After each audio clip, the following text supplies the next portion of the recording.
Hi, Spout Loreans. Abdul here with a quick pre-show announcement. If you haven't heard, this coming Monday, August 26th, is the day that we will be launching the first season of our bonus show, Mallbrats, on a brand new public feed with newly scored and remastered episodes. Launch week is going to be pretty huge, with a brand new episode dropping every day. And we're also doing a collab with our friend, the incredibly talented artist, Casey Golden, where she'll be drawing the Cool Treat Kids in her own amazing style. Launch weeks are hugely important for new shows, so we're asking all our listeners to please go and subscribe to the new feed, which is live right now. And when that first episode drops, listen, rate, review, all that good stuff. We genuinely love this show so much, and we think you'll love it too. We're also going to be doing a bunch of launch week giveaways for listeners of the new show, where we'll be giving away custom Spout Lore merch packages from our friends at Fantasy by Numbers, with amazing pins and ornaments and coasters, all with custom Spout Lore art on them. And also, one lucky listener will win the one-of-a-kind Cool Treat Kids character art that Casey is creating. If you'd like to enter to win Casey's gorgeous artwork or any of the amazing merch packages that we're giving away, all you have to do is click the link in the show notes and head over to the new feed and subscribe. Then, when the first episode drops on Monday, rate and review 5 stars or more, and make sure you sign the review with your Discord or social handle so we can find you to give you your amazing Spout Lore memorabilia. From everyone here at Spout Lore, thank you so much. We hope you like the new show.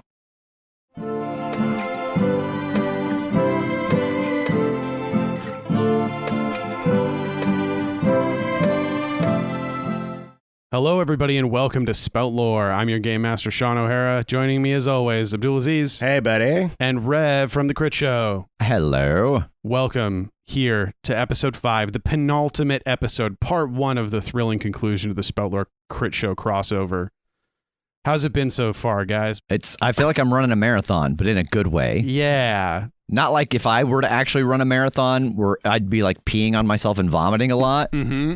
But like the after part, like the runner's high. Yeah, this is like the part where you get to tell people you ran a marathon instead of just running. That's what I do. I just tell people that I ran a marathon. Yeah, I also don't run marathons because it's performative and fucking lame. Exercise. In that you're asking your body to perform. Yeah. Ugh. So if you want to catch the second half of the finale, it's live right now. So after this, go listen at thecritshowpodcast.com or wherever you get your podcasts for the thrilling conclusion. Enjoy.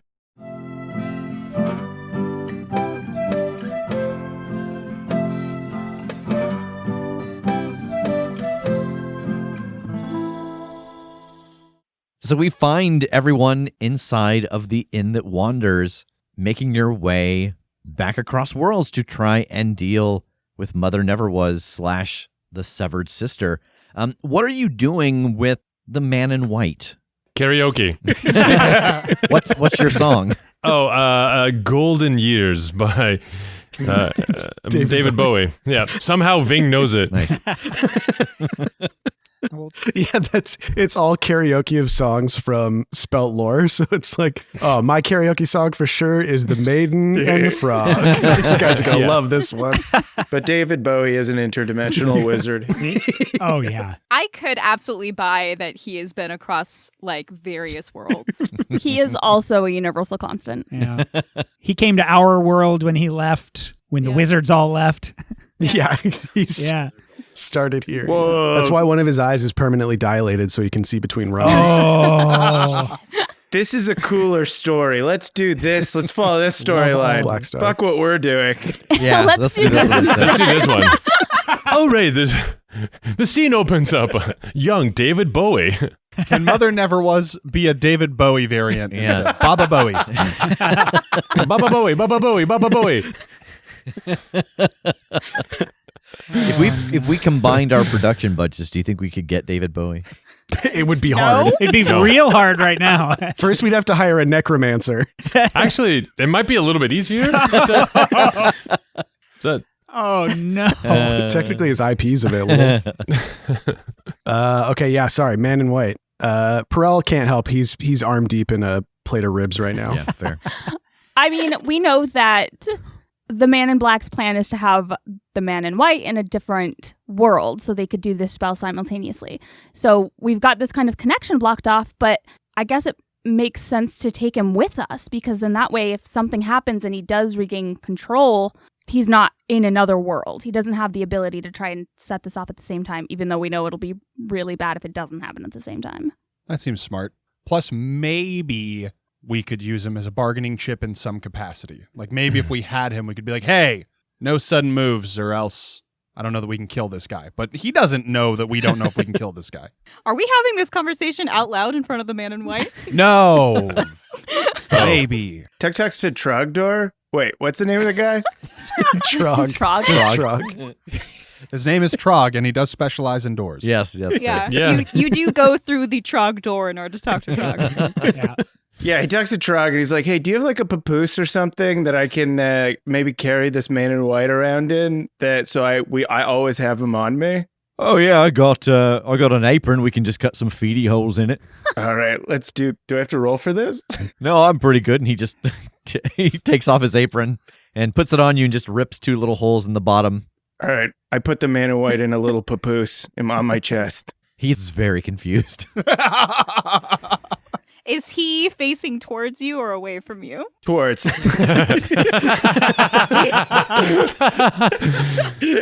And it's weird because the Man in White has a very long torso, so you're almost just nose to nose. So he's got a very long torso, very short legs. Is that the guy? Is that the configuration we're doing?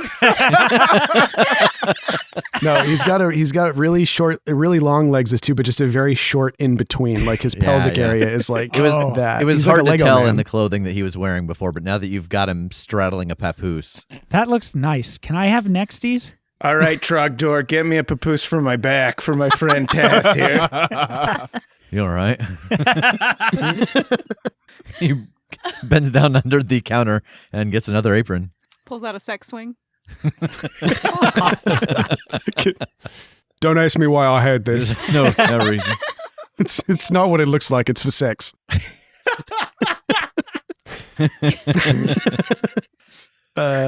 Perel comes up and he's wiping barbecue sauce off his face. And he's still got a rib in his hand that he hands to Billy. He just says, So we're just gonna go to McCall and try and find Mother Never Was, or are we gonna go right? Can this place is it gonna open up right where we were, or can we go kind of anywhere we want? No, it's pretty much going to send us back where we came in. They just kind of create a point in space that you can depart from and return to. Fuck. Also, point of interest, because I wasn't keeping an eye on you, Perel, but there's about a 50-50 chance that you're going to fall asleep for a couple of days. Oh, right. Sorry, what's that? Yeah, when you eat here, and I'm just watching him. He reaches down and he grabs the rib from Billy. Oh, it's too late. That rib is clean.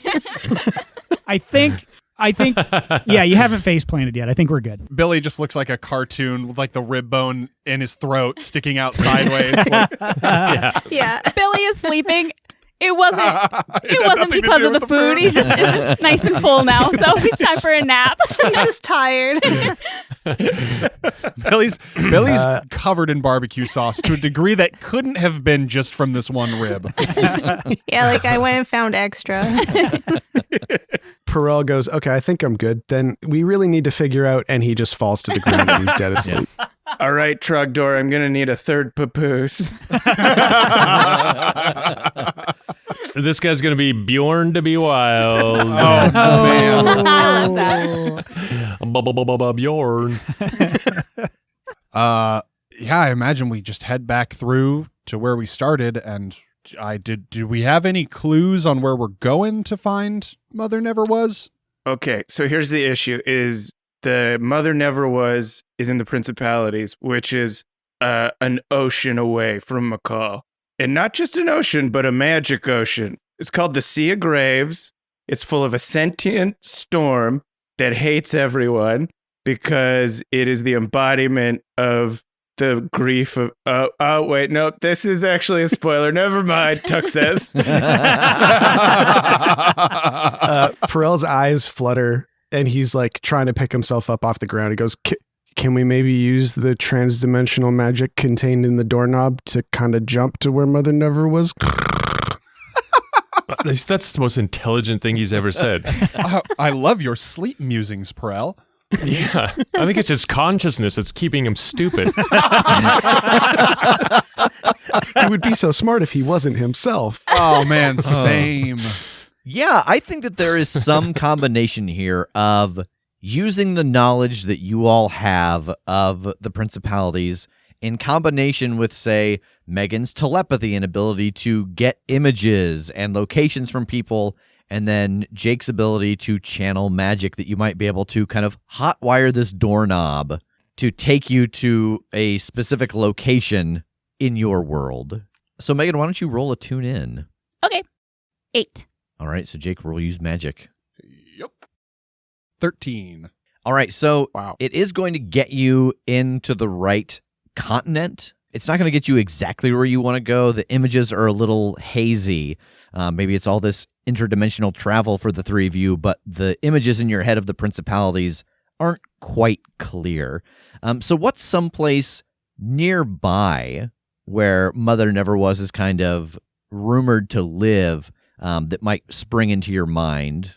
Maybe a little bit of a schlep to get to, but is close by.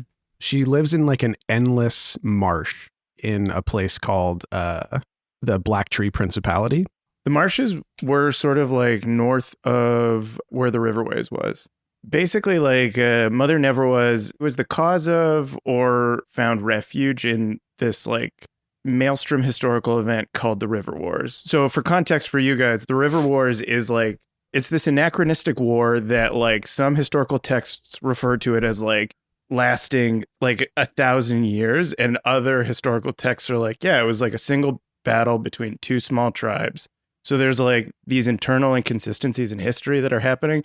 There's like people who have like returned from the River Wars, like aged men, and like there are other people who are like, who are listed among the dead who like were like, oh, I never fought in that battle. Wow. So it's like this very like chaotic spatio-temporal event. And then in the center of that, it's like sort of where it's rumored that Mother Never Was lives. Outstanding. Yeah, so that it makes sense that you wouldn't be able to get a very clear image of this place because time and space don't necessarily work the way they're supposed to in this place. You hotwire, as Rev said, this magical doorknob, and you come out into a gray and dim marshland. Mist and fog obscures your vision. Something about the space that this door is connected to kind of forces you all out, Three Stooges style, and you kind of tumble onto the ground, and an old man with a fishing pole sitting next to a watery part of the bog goes, "Wah! He's got a weapon." No! I'm but a humble fisherman. How'd y'all get in my outhouse?" Oh. We're coming out of the outhouse, right? Yeah, well, I mean, yeah. Thank God. That was me, the player. There's a guy taking a shit. You all come into his outhouse. Holding a fishing pole. Have we just busted out the walls of this outhouse? And you all just pile onto his lap. I'm trying to catch something and leave something. Yeah, so you're basically all laying in this like soggy, surprisingly vibrant green grass in this misty marshland. And the old man just kind of starts standing up and backing away from you. Oh, do you need in here or? Nope. Enjoy. Oh, sorry. It's my gift to you. Oh, wait. Do you mind telling us where we are? We're a little lost, I think. Oh, you're near, and he points down, and you see a cluster of ramshackle buildings and people kind of working in the peat moss. This is Mossberg. We're working on the name. It's a new place, all right? We considered Peaton, Mossberg, Moston, Peatsville. After the founder, Pete Moss, right? Yeah, that's Pete Moss is my daddy. You can just call me Petey. Oh. Awesome. I'm Pete Mouse Jr. So are you telling me you're mayor of this town? Yes, as you know, mayors are hereditary titles passed from father to son. Wow. I like to consider myself a kind of petty king, or a peedy king, as a little joke I make.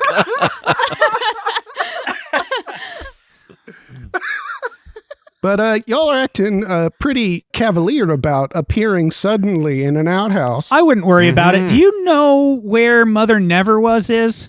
His eyes widen. He drops his fishing pole, clutches his breast. I'm afraid I do not know what you're speaking of. I don't believe you. Well, I can't think of a reason why you wouldn't. I'm the picture of candor. Well, then why is your pants getting so wet where your pee is? It's the humidity. It's just the humidity. I don't know about that. No, I'm pretty sweaty like that too. It's fair. Huh. Do you know anybody who might know where Mother Never Was? Mother Never Was. Mother Never Was. He puts sense. And she appears by the Beetlejuice rule. Oh, fuck. She's wearing a black and white striped suit. She's played by Michael Keaton. Beetlejuice is also a Baba Yaga variant. Very much so. No, Michael Keaton. Oh, fair. They have the same number of syllables. You can't. You just don't say her name. Why? It's not safe. Why? He casts his eyes towards the edge of the marsh. She's out there somewhere, they say. And if you draw her ire, your life is forfeit. And how do they say that you draw her ire? By going out into the marsh and wishing for a life that you never had. But me, I'm perfectly content being the petty king of a small village of moss people. Yeah. So I've never had need of her services before. But sometimes people say on the edges of the marsh you see the gray men wandering the grasses. What the fuck? The gray men. What are the gray men?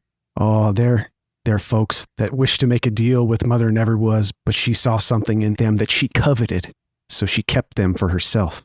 And Your Highness, have you ever seen people go a certain way? He nods very regally at Billy. Oh, here's the thing, my loyal subject. There is no certain way in these marshes. One way is always, and all ways are no ways. And other cryptic things that people tend to say out here. What are you on? What do you actually grow here? Hey, marsh provides, baby. Are you a cop? You have to Wow, tell us. what are you, some kind of fucking narc?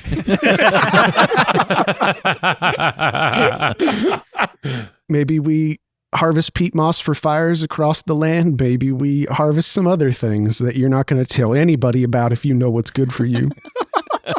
But you've never heard of the endless marsh? No. Is there a way to find your way through? Is it just endless wandering, or is there something we can look for to find a path? Yeah. Are we destined to just be endless wanderers like Mumford & Sons? Or We actually look like we're in Mumford & Sons. That could be. Can I spout Mumford & Sons about this? Yeah, totally. 2d6 plus intelligence. Okay. Hello, sir. My name's Mumford, and these are my sons. All right, I have no intelligence. Okay, I got 11 though. So. Oh my God, Nice. 11. Okay, so you get something interesting and useful.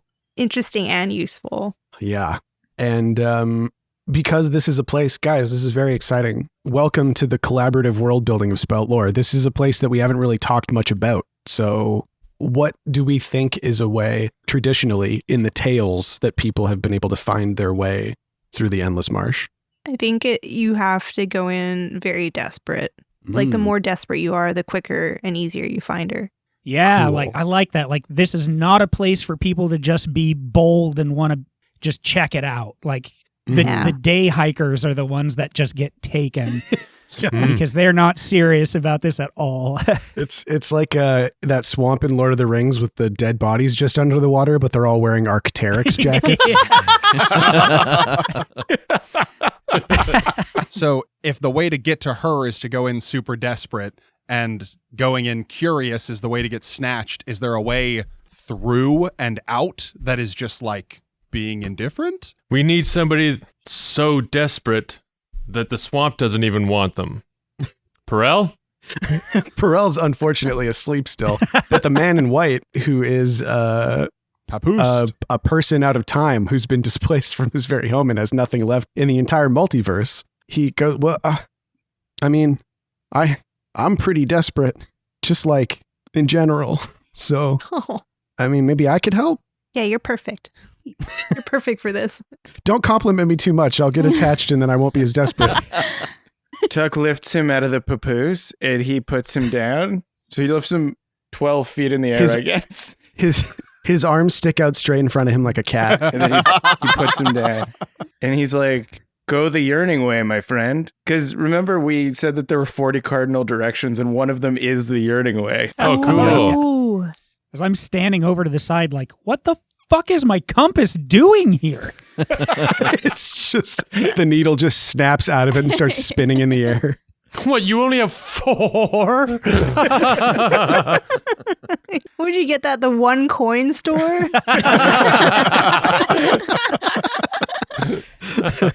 Even Petey starts laughing. You fucking got him, kid. You fucking got him. Yeah, so the yearning way. I'm not from here. How do I do that?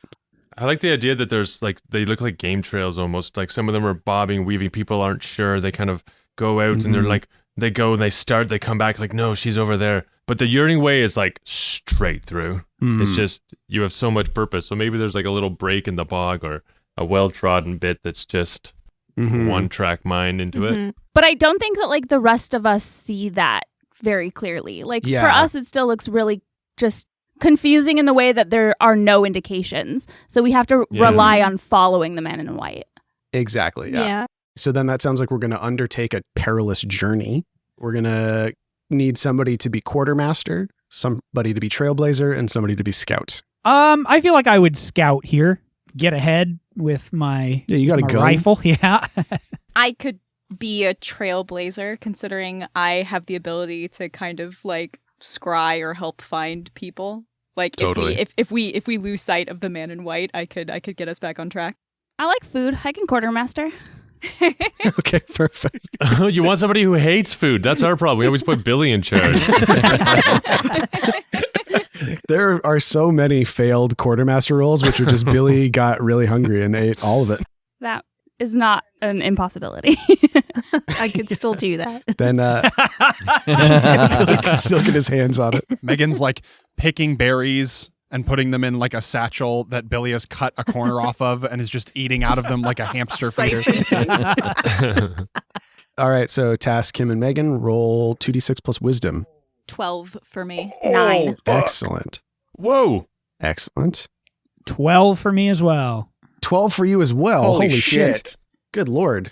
You guys got to be more like these people, all right? Well, now. Oh, man. Pearl, you said you liked us the way that we are. I'm sorry, Billy. I'm still mostly asleep. Yeah, I He's know. being his I didn't mean true it. self. Sleep is his alcohol. All his inhibitions have been removed. Shut the hell up, Billy. Um, Whoa. Also, we realized that this mist is not mist, but it's them hotboxing this entire area. Yeah. This is a skunky bog. Okay, so on a 10 plus, so for trailblazing and scouting, the trailblazer reduces the amount of time it takes to reach your destination, and the scout will spot any trouble quick enough to let you get the drop on it. 7 to 9 with the quartermaster, you guys are going to eat the normal amount of food. So you begin to follow the man in white. So you're standing on the edge of, like, between you and the marsh is basically like a bend in a creek, and he just stands there for a second trying to feel, you imagine, the yearning way, and just begins to walk forward into the creek. And he sinks to about like eye level in the water, and he's like kind of swimming across, and he's starting to be swallowed by the mist. So if you want to follow him, you have to do it soon. Let's go. Yeah, let's go. Jump in. So everybody just starts bobbing across this creek. Yeah, Tuck, you're walking basically. Okay, good. Because I don't know how to swim, so that's great. Yeah. What about the shorter members of the party? The shorter members, you're starting to, you kind of got to like hop to stay above the water. Billy. I'm very buoyant, so I'm fine. In fact, I can offer myself to Tuck as a little flotation device. As soon as I get in the water, I suddenly have a mermaid tail. What? Oh, What the fuck? cool. So I'm fine. Petey on the edge of the creek goes, what the fuck? Don't worry about it. You're high. Wait, do we have the other ring? Yeah, I think I walk into the creek and walk over the creek. Right? I think I still have a Water walking. Yeah, water walking ring too. As I'm like literally up to my neck in water and watching like 6'4" Jake just walk across. Yeah, it seems I'm really just looking fair. down like, well, sucks to suck. I'm still in the back, Bjorn, so I'm pretty dry too, I think. Yeah. Wait, you guys have rings that turn you into mermaids? Our rings just let us read each other's minds. That's fucking lame. Oh, I can do that too, though. This sucks. Our world fucking sucks. We can't do anything. Magic doesn't exist. We need rings to read minds, and we don't even have fishtails? Okay. But everything's named really cool. Ving is doing like synchronized swimming, but with nobody synchronizing with him. It's just his legs up out of the water kicking. Yeah, and you kind of wade out of the water, or in Jake's case, just step onto the other side. And the man in white is like descending into the grasses, which get quite high on this side. The mist presses in all around you, but you're able to, with the help of Kim's oracle-like abilities, tipped off by her tarot cards in some confusing fashion. Basically, whenever he disappears from sight, you pull one, Kim, and it just has an arrow that's pointing in the direction that he went. Hell yeah, I love it. And they all just say the arrow. It's not this. You're worried that your cards might have disappeared entirely and been replaced with these Uno style reverse cards. And there are times where you're noticing the light shift in ways that makes it feel like as you're walking forward, suddenly you're walking backwards. The light dims and brightens in ways that make it feel like the sun is rising and setting very irregularly. But the man in white is leading you, it would seem, down some sort of yearning path. You travel for what feels like hours, could be minutes, could be years, who knows. And he suddenly stops in the path. And Tass, as the scout, you kind of bump into him, and he is just like standing stock still. Hey, buddy, what's up? Shh. He puts his finger to his lips and he points forward and goes, look. And through the mist, you can see bodies moving. How big? Vary from probably, 5'4" to maybe like 6'6". Do you think those are the gray people? Yeah. Can I discern realities? Yeah, totally. 2d6 plus wisdom. All right, here we go. All right, so I got 8 plus my wisdom, which is 0, so I got 8. Nice. So that gets you one question off the discern realities list. Okay, what here is not what it appears to be? Okay. So as you're watching these bodies kind of flit in and out of the mist, you see like 5'8"-ish figure move into sight, very kind of silhouetted, but then you see somebody 6'3" in their place. Whoa. So this isn't multiple people, you don't think. It's one person that is switching between bodies. Whoa. That's kind of like what he can do, right? Like he's switching between different versions of himself, but this is like whole different bodies instead of versions. Maybe it has something to do with like that we're getting so close to Mother Never Was. Maybe they're her guard. They could be scouting for her. Oh, shit. Yeah, there's a point where some of us can't go much further because if she smells her sister on us, that's a problem. Yeah, she gets a whiff of Billy's taint, then we're screwed. My taint. I'll run away. I'll hide in the reeds. Yeah, as you guys are having this conversation about Baba Yaga smelling your taints, the person that you see ahead of you stops and like perks up. Did someone say taint? As if they heard something. Even the word taint draws their attention. Cover up your taints, everybody. You guys were going to try and mask the scent of Baba Yaga, but you just didn't. Before we left, Tuck went to a CVS and got a giant bottle of Drakkar Noir.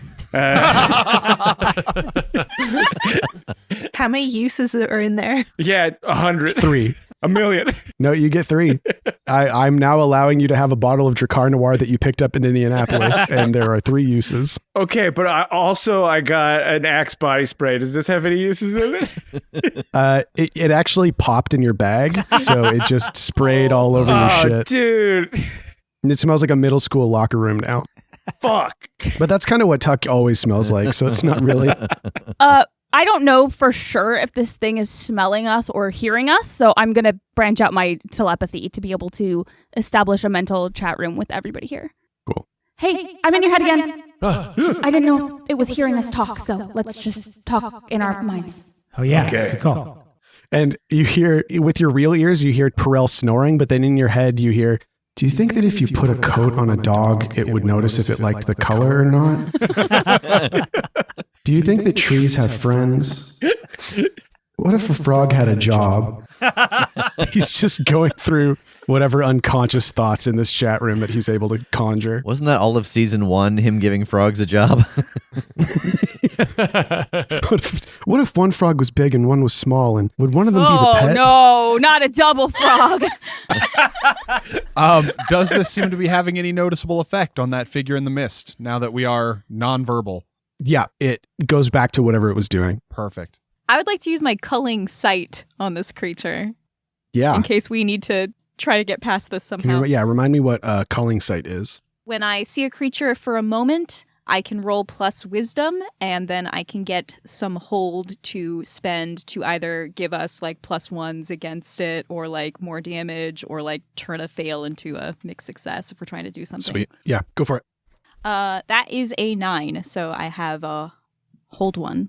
Yeah, you're just kind of watching it as it shifts in between forms and seemingly wanders through the mist. It might be like on a specific track. Maybe it's looking for something, but it's just kind of walking around. I will think in the chat room, do we think we can time it out to sneak by this thing as a group, or should I fireball it?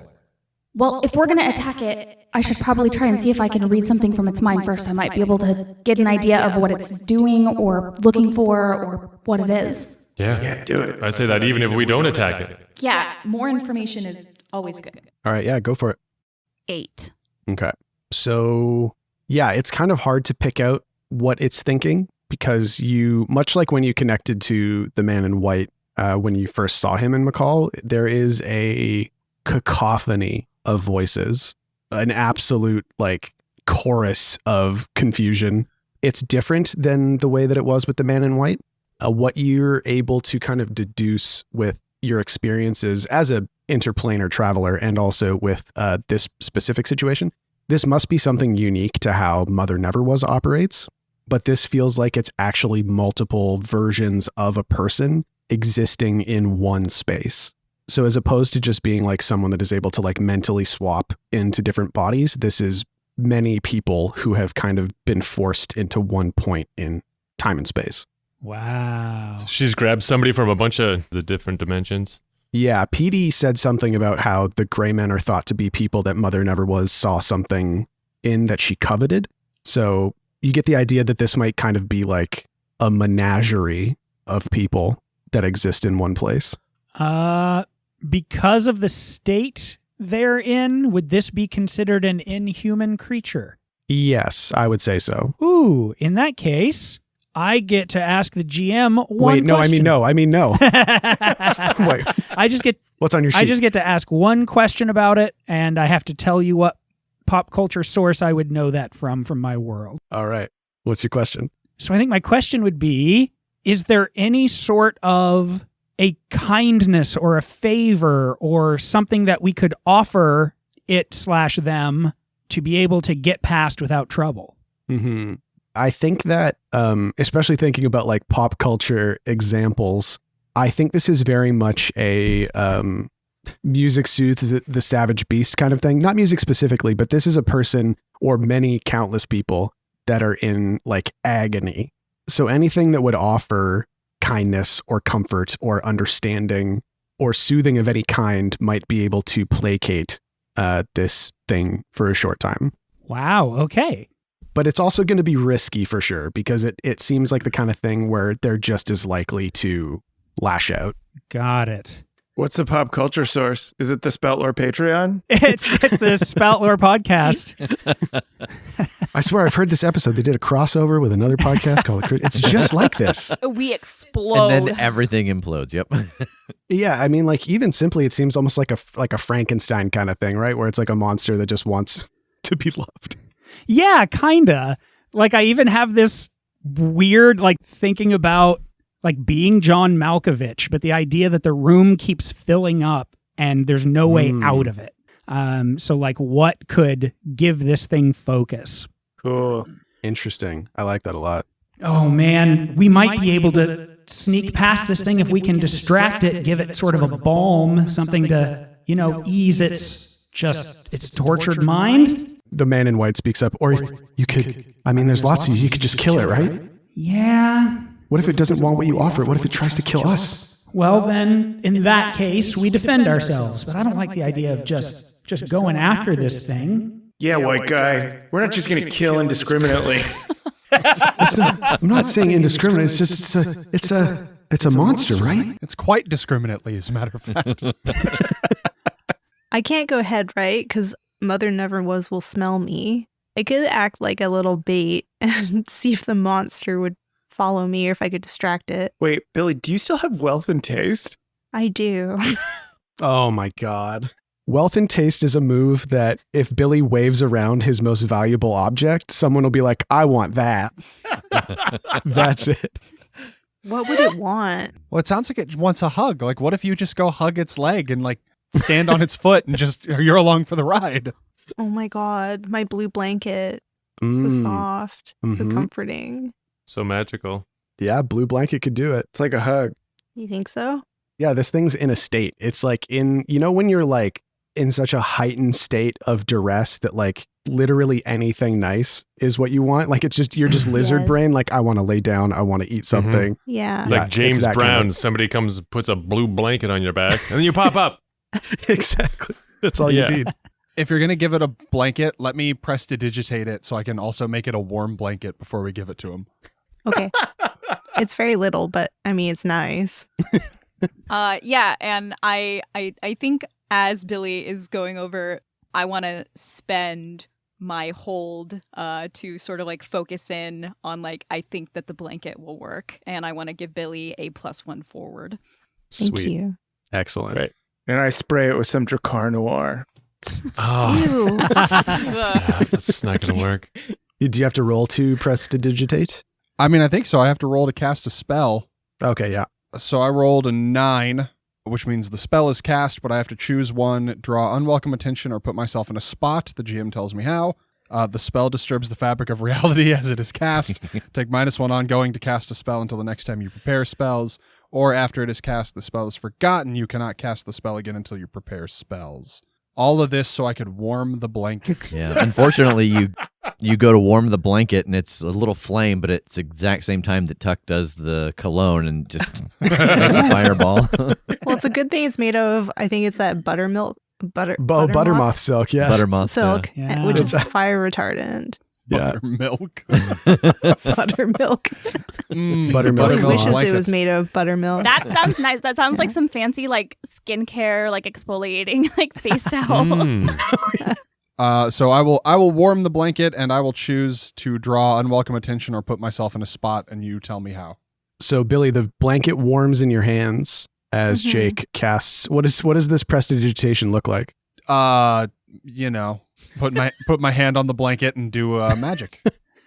Tight. Welcome to the theater of the mind. I lay a hand on the blanket, and there is a purple shimmer around my hand that becomes an orange shimmer around my hand that becomes an orange shimmer around the blanket. And then it heats up, and once it is heated up, the shimmer itself fades. And for some background ambience, as Billy goes up with the blanket, I pull a bottle out that I stole from Pete by his fishing stuff and pop the cork, and Endless Wanderer starts playing. Like way too fast mandolin begins to pour out over the marsh. The soothing tones of 2009 carry Billy forward. Am I wrong in thinking that the song is Hopeless Wanderer? You're right. I fucked up earlier. Oh, it is. I was like, And I leaned into it. I was like, I think that's what it is, but I really don't want to add the term hopeless into our. I'm so glad we got there though. We've actually screwed up that name multiple times on this show because we tried to name a boat after it, but we named it Aimless Wanderer. Oh, I love it. That's great. We're so close every time. So anyway, Helpless Wanderers playing. Continue. Perfect. Billy, yeah, you almost don't want to give up the blanket because it's so warm and toasty. But you start walking towards this figure in the mist that is shifting rapidly. And as you get close, it resolves through the mist to a point. And then you realize that it's not obscured by the mist. It's just an obscured image. It's really hard to actually focus on this thing because it doesn't seem to have one singular form that this plane of existence recognizes. It's kind of like looking at somebody through like an unfocused camera lens. It's just like multiple images overlaid. But as you get closer, it does kind of turn its head to you. And all of these heads turn at like different times, kind of in your vision. So I crawl up to the shore near the base of a willow tree and I curl up with the blanket and I make a big show of like flapping the blanket out and like laying it down on me. And the warmth, like, I don't know. I imagine this monster can sense how cuddly it all is. Well, I think you got to roll wealth and taste. It doesn't say to roll it. Oh, you just do it? I think so. When you make a show of flashing around your most valuable possession, choose someone present. They will do anything they can to obtain your item or one like it. Damn. Yeah, that's great. You just do it. So how do you extricate yourself from this situation before? Because it starts walking towards you. Yeah, so I'm under the willow tree, so I've wrapped some of like the willow tendrils around my wrist. Mm-hmm. Kind of like hoist myself up really fast. Yeah. And get out of its reach. Okay, great. Then roll a 2d6 plus dexterity because it's starting to walk faster. Oh my God. 6. Can I help? Megan, what do you got? I think since I established this mental connection with this creature in the first place, and they were kind of aware of that, I think I'm just talking to it telepathically in just a very calming voice and like, it's okay. Just relax and like, look how warm and comfy this blanket looks. You can take a nap. I like it. Then yeah, give me a 2d6 plus bond. Just basically ASMRing him. Yeah. That'll be an 8. 8, perfect. So that makes it a 7 for Billy. Jake, something that your magic has done, like after you felt the warmth on your hand as you heated up the blanket, you've just been standing there watching Billy do this, but like, you know, flexing your hand, you're trying to like shake out the residual heat. And you feel the heat kind of crawling up your arm and you're getting really warm. And then all of the people standing around you, the rest of the crew, it's getting pretty hot. Dude, Jake, you're so hot right now. This is Jake's magic putting him in a spot. Yeah, sorry. I think I goofed this. I don't know what to do about that. I'm going to just kind of sit down and scoot into the water here to try and cool down. Perfect. Yeah, so you splash around a little bit, but Billy, you're trying to climb up these willow strands. Mm-hmm. And you see the figure walking closer to the blanket, kind of crouching down and cycling through images. And the images, as it gets closer and closer to the blanket, start to get smaller and smaller. Uh-huh. Then it's about the size of like a 6 to 7 year old child. Uh-huh. And it grabs the blanket and starts to like crawl underneath it. Okay, I'm a little jealous. Oh my God. It's holding onto your blanket. Yeah, that's what it is, Billy. You're hanging from this willow branch, watching this thing rest. And you're like, that's my blanket. It's my blanket. And I'm looking at my friends and I'm like, what are they even doing? They're all just swimming around. Like, I'm giving up my favorite blanket for them to go for a little swim. They're playing Marco Polo. Yeah, guys, it looks like the monster's been placated. All right, let's keep going. let's let the man in white lead us the rest of the way. Or should all of us that stink like Baba Yaga hang back here now? It's not something we can cover up. Tuck holds up Drakkar Noir, though. It's like, I can cover 3 people up with the smell of a high school dance. All right, so Tuck and Ving are clear to go regardless. What other 3 people want to smell just wonderful? I do not have a good history of dealing with Baba Yagas, so I will volunteer to stay outside and guard. I feel like we need someone smarter than us, though. It can't just be Ving and I, right? Ving is still doing synchronized swimming. He's underneath the water. Man, Yeah, I sure want it to just be Tuck and Ving, though. What if we go the opposite? What if we go in only her sisters, saying that we have a message from her? I think she's going to kill us. Yeah. We're here with a message from Baba Yaga. If you go in first, then she doesn't kill us. And why do you just want us to die in wave 1? Well, I mean, a big argument here to be had, though, is if we let her know exactly what's really going on, all of everything could stop existing, and she may have some self-preservation, you know? If our dude on this side starts doing what he's going to do, bad time for all. That's a good point. So that's the argument that we have to make to her, is that she has to fix this. That is exactly the point that Tuck and Ving alone should make when they go see Mother Nicholas. Or you could make it as bait before she probably kills you. Yeah, okay. Fine. Ving and I will go. And I guess I wasted this Drakkar Noir for nothing. I shoplifted never this wasted, for fucking baby. nothing. And then Tuck angrily whips it into the bar. Okay, so the plan is to just send Ving and Tuck to talk to Mother Never Was. Billy's going to stay behind with the crit crew. I don't know what to do because I want my blanket and I'm kind of also stuck in the tree. I can't come crawling down or the monster will get me. Yeah, everybody, you just walk past the willow tree and you see Billy hanging from it like a Christmas ornament. Yeah, I'm spinning around. Okay. Just slowly spinning in a circle. How much can I safely assume that Billy weighs less than load 3? Oh, yeah. I could cast Unseen Servant to get Billy out of the tree. Nice. Thank That'll you. do it. Yes. All right. Unseen Servant it is. So what does that do? I conjure a simple invisible construct that can do nothing but carry things. So it can carry up to load 3. Can't pick Cool. up things on its own. Oh, can only carry things I give to it. Oh, I don't know if that works then. That's what reading the rules does to a person. We don't ever do that. I have telekinesis. That seems like a better option. Oh, yeah. Telekinesis, that'll do it. I have to figure. There's all these conditions on its size. So +2 if you could carry or hold it in one hand. Nah. +1 if it's no larger than a halfling. Oh, He's actually smaller I'm than a smaller. halfling, yeah. Okay, so that's a +1. That's an 11. Excellent. wow. Okay. Yeah, what is it just straight up Billy just lifts out of the tree and starts floating over? Yeah, you can slowly move the object as long as you can see it. Okay. So Perfect. I just Whee! Yeah. Just up and down. just air roller coaster. Yeah, I think I'm holding my salt crystal dagger, and this pink energy starts kind of coming off of it, and then at the same time, the same colored energy just kind of starts materializing around Billy.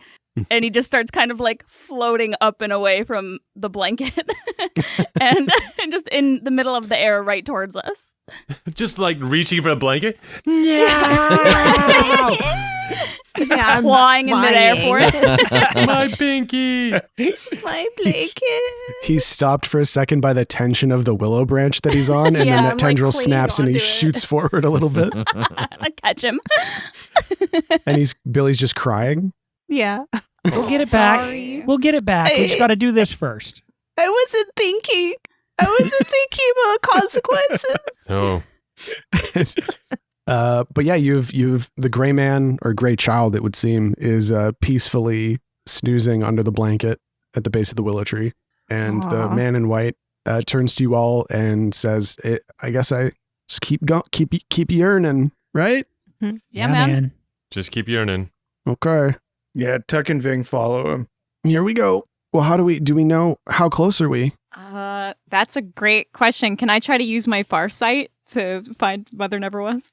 Oh yeah, totally. Yeah, go for it. Because you don't know how close or far you are from her currently. So yeah, could you remind me of Farsight? When you take a few minutes to enter a trance in order to see the whereabouts of a person or a specific spot in a location, roll plus wisdom. On a 10+, as long as you remain in the trance, you can see and hear as if you were there. On a 7 to 9, adds 10+, but you can only see as if you were there. Sweet. Okay. Hell yeah, that's a 13. Fuck yeah. Fuck yeah. I like the idea your trance is the Macarena. So sorry. But this whole time she hasn't realized that it's the Macarena, but because she just goes into the trance, but everybody else sees. The Macarena. Does she know? Do not tell her. We just silently do it along with her. She can never know. So you begin the Macarena and you enter this trance. And when your eyes open back up, you're standing in a muddy clearing. It's ringed by like shoulder height reeds. The sky is gray, but you can see a bright disk of sunlight shining whatever pitiful light it is able to through the cloud cover. And sitting on a log, weaving together reeds into what looks like kind of like a crown or a circlet, is a woman in a cloak of river grass. She has there's a hood over her head. She looks quite stooped, but you can see her gnarled fingers working on this circlet. And you are able to kind of, like in the Ubisoft video game franchise Assassin's Creed, when you call your bird scout to see the environment around you, you're able to enter stationary mode and look to the east and see your group is deceptively close. And if you were to kind of use this far sight to peek into where you've been, it looks like it's the kind of thing like you're looking at the entirety of the marshland and you're like, wow, this place is way fucking smaller than I thought it was. And though it feels like it's been hours, days, it looks like you've almost just been circling where Mother Never Was is seated for who knows how long.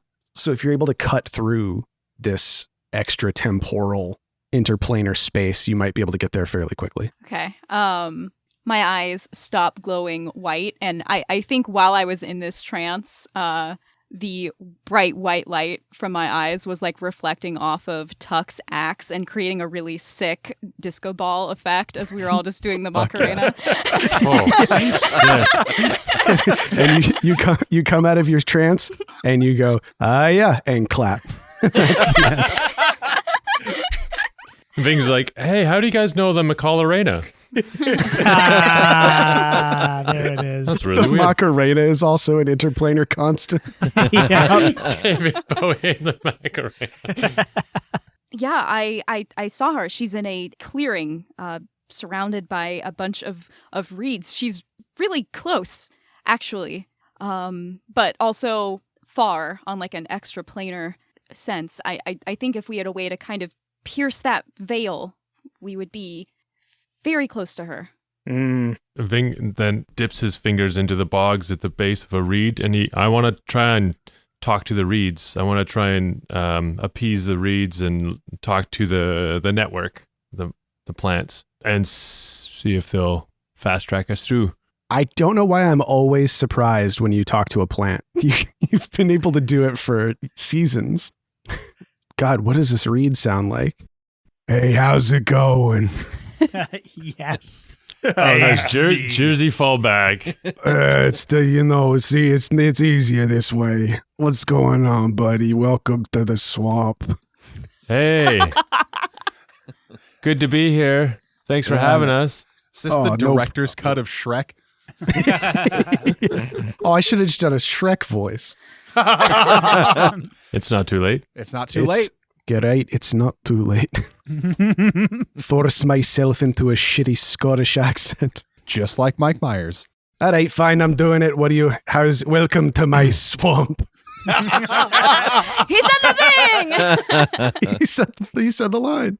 Hey, we're just passing through. How are you doing? How's it been? It's not a lot of light around here. I noticed that. Where are you getting all your sugars from, pal? Oh, there's lots of little shrimp and fish and stuff in these waters that they die, and then we kind of just suck them up. And there's also eon after eon of traveler that have met their ends in these waters, and we are. You hear in your head the spiritual sound of someone patting their belly. We are full up. Ooh, aren't you tired of just eating all these dead things? No, it's delicious.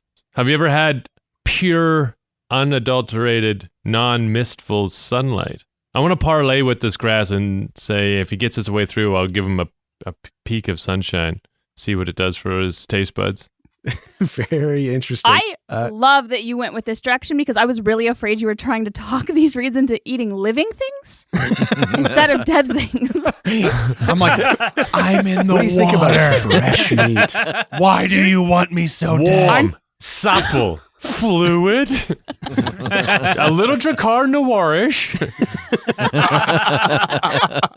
You are going to give this reed a hit of sunlight and then mess it up for the rest of its eternal life because it'll never get it again. He'll just constantly be chasing that high. This is Get a little sunshine on his spotful mind. Yeah. All right. Get 2d6 plus charisma with the parlay. Come on. Oh, nice. 11. Okay. Nice. Sunlight, you say? Like full on? One Just solid beam. I even had a beam of pure sunlight, and since I was a wee sprout. All right, what do you want for it? What do you need? We need to get to the center of the swamp. I know that you know the way. We need to get to Mother Never Was. Oh, I don't know if you want to be doing that. It doesn't matter what you think you want to know about. All right. Well, if you're going to give me pure sunlight, I'll take you wherever you want to go. Okay. Give it to me. Now I gotta make a hole in the cloud somehow. Oh, elemental mastery. So I guess I'll have to. Yeah. I'll have Get to up to try. roll for this. Yeah. Yeah, this could be. What's the word again? Catastrophe. Yeah. 2d6 plus Constitution now for the elementalist. Okay, so start spinning. I want to make like a column of cool air, like a little tornado, then get this column of mist. Get this mist out of here. Mm-hmm. 7. Okay, 7. So what's on a 7 to 9? On a 7 to 9, choose 1. The effect you desire comes to pass. You avoid paying nature's price, and I retain control. I'm gonna choose the effect I desire comes to pass. Okay, excellent. So you conjure this pillar of cool air that spirals up into the sky and pierces a hole through the cloud cover. Angels singing. Oh. Yeah, it's amazing. The clouds burn away. The sun pours through. All of you feel real sunlight for the first time in what feels like an age. And you hear the reed go, oh, yeah. No, this isn't. It's not sexual. Don't have that. Don't look at me like that. Oh, no. It's so nice. Your Scottish pleasure is gross sounding. That's all. And as you watch, the hole that you pierced in the clouds spreads and spreads, and the mist burns away all around you. Hit the deck! Like, how close are we to Mother Never Was? Quite close. And the mist clears, and the reeds, it seemed like, grow up out of the ground at a rapid speed, and you're all just standing in the bright sunlight. And Tuck, you're a lot taller than the people here. You see movement off in the distance. I look at it. It looks like a woman in a cloak. Tuck goes, hey. That's her. The face turns to you, and you're not really sure, now that you're looking at this face, what direction this person is facing. It looks like one side of her face is looking to the left, one side is looking right at you, but you're also kind of looking at the back of her head. Oh. You've now drawn the attention of Mother Never Was. Never mind. I Nothing. Just one of those faces. That's where we're going to end it for this week. I've been your Game Master, Shawn O'Hara. Joining me as always, playing Tacoma Dome, the Barbarian, Abdul Aziz. So long, everybody. Playing Ving, the Half-Elf Druid, Paul Oppers. Take care. Bye. Playing Fat Billy, the Halfling Thief, Jessica Tai. Bye, everyone. And playing Tass, Hey. playing Jake, Hello. playing Megan, Hey. and playing Kim. Thank you for having us. Thank you for joining us, along with Rev, hanging out as well. I'm here too. Thanks for chilling, everybody. He's like, remember me? I talked at the beginning. And thank you to the Crit Show and Crit Show listeners. We pray for coming by. We'll catch you next time. Bye-bye.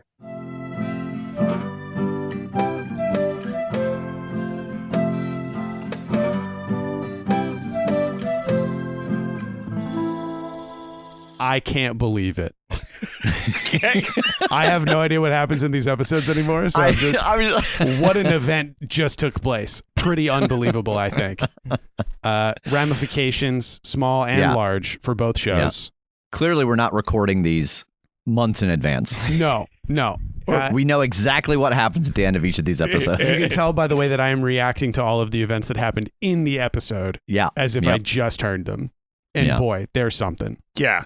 I'm guys. Okay. And there are things, and they happened. If you want to hear the actual conclusion, part 2 of the finale, head over to the Crit Show's feed right now. You're going to love it. And you got to subscribe to that feed. You got to subscribe to the feed. You got to subscribe to their feed. You got to subscribe to our feed. This is the last episode that we're going to be releasing for this amazing crossover. Mm-hmm. So if you've enjoyed it as much as we have, we urge you to go over and subscribe to Critshow. Oh, yeah. So good. Yeah. Mm-hmm. It's an amazing catalog of content. Best in the biz. So many great game systems that they've played. You gotta do it. You gotta do it. And if you don't, it's fucking cringe. Yeah. And listen, if you're someone who's here from our feed and you're just listening to the crossover, go back to the beginning and listen to their story. Just trust me, it is one of my favorite podcasts. They will vehemently deny it, but they're the ones that taught me through listening how to play Dungeon World, or at least maybe how to partially play Dungeon World. That's nice. Because we don't actually know how to play. That is very clear. That's so nice. But that is so Rev. nice. Yes. Thank you. So go listen from the beginning. It's a hell of a journey.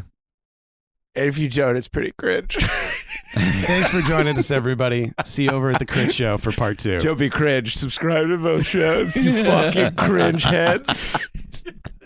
Millennials saying cringe feels like a younger person would call it cringe. You know what I mean? Yeah. But anyway, it's pretty cringe, so we'll see you next time.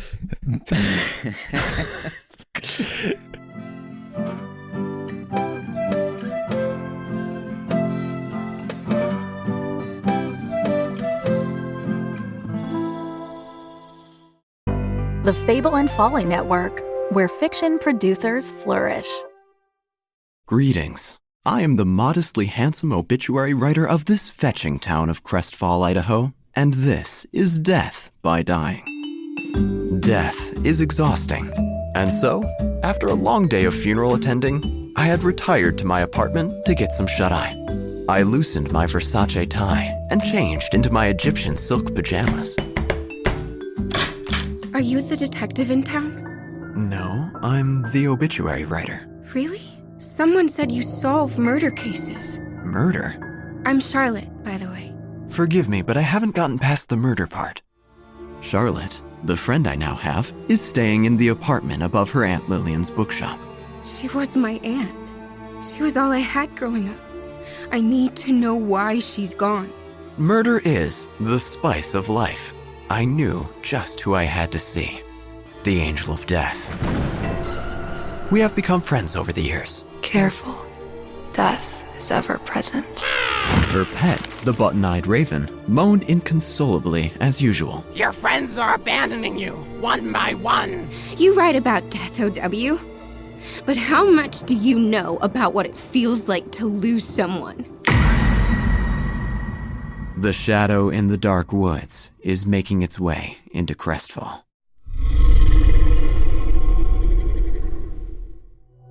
Listen to Death by Dying on Apple Podcasts, Spotify, or your favorite podcatcher. Spout Lore is proudly a Spout Lore Studios production. A podcast for best friends by best friends.